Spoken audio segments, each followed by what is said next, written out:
The hashtag Stop the Hate for Profit campaign continues to gain steam. The latest big names to join include advertising agency Goodby Silverstein, owned by the Omnicom Group, and our very own parent company, Verizon.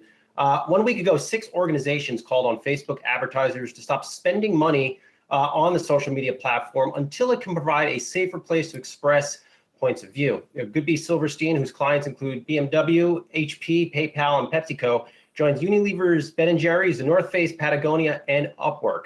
Joining us now is Yahoo Finance's Julia Roche. Julia, you had a very interesting conversation with Salesforce founder Marc Benioff about this. What did he tell you? Hey, Brian, that's right. I got to talk to Marc Benioff in a wide-ranging conversation. And keep in mind, he has been at the forefront around the critique of Facebook. This goes back to the World Economic Forum in 2018 when he compared the social network to cigarettes. So I brought up the campaign with him and I got his latest take on Facebook. So take a listen. Facebook is the new cigarettes. It's addictive. It's not good for you. They're after your kids. They have a product called Facebook for Kids.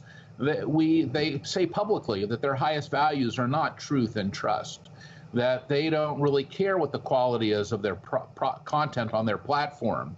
That's amazing to me. And, you know, if your company values are not about truth, that the highest value and most important thing to you in the business world is not about trust, I don't have a lot of time for that. That's amazing. So this is a moment in time where all of us have to ask that question for our companies. Number one, what are our most important values? What are the values? What are the bedrock that we're building our companies on? And yes, different companies, just like different individuals, have different values. We can all ask ourselves, what's the most important thing to us? But when we look at a company like Facebook or other social media where we're getting news and information, and it might not be accurate, or we might be being misled, or there might be misinformation. Well, Julia, we've got to come back to truth and trust. You know, I also own Time Magazine, and I can tell you that every week we work our hardest to make sure that that's about truth and trust. That's the core values of Time Magazine for 95 years. That's why when people get that magazine in their home, which has been so important to so many families during this time, that they can rely on this information, how to succeed and be healthy during the pandemic. Well, you've got to give people the true information. Otherwise, you're going to end up with more sick people. Who wants that? Yeah, guys, interesting take, especially since Benioff, as he was just mentioning, is the owner of Time Magazine, and talking about company values, that those highest values must be truth and trust. And here you're seeing this movement of nearly 100 companies now have signed up to pause their advertising while the Stop Hate for Profit campaign pushes for changes from the social network. So you have to imagine a number of these companies are also asking, not only looking internally at their values, but asking Facebook really to look at their own values. Brian?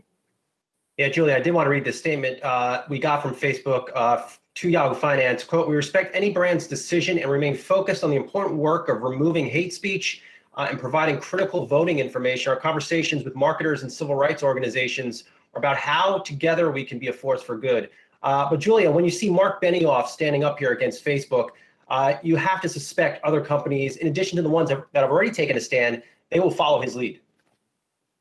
Yeah, you know, it's interesting, Brian. He's been vocal on this for several years, as I was just mentioning, going back to the World Economic Forum in 2018. And I asked him basically, you know, how do you get CEOs comfortable with taking a stand on so many different issues, social issues and whatnot? And he said, really, you have to look inside at your own house and make sure you're, you know, living by your own values. So it's not, you know, okay, I'm a company CEO and I need to tell this other company CEO what to do. It's kind of like by making a stand and taking a position, it almost gives other company leaders the psychological permission to also take a stand and push for changes.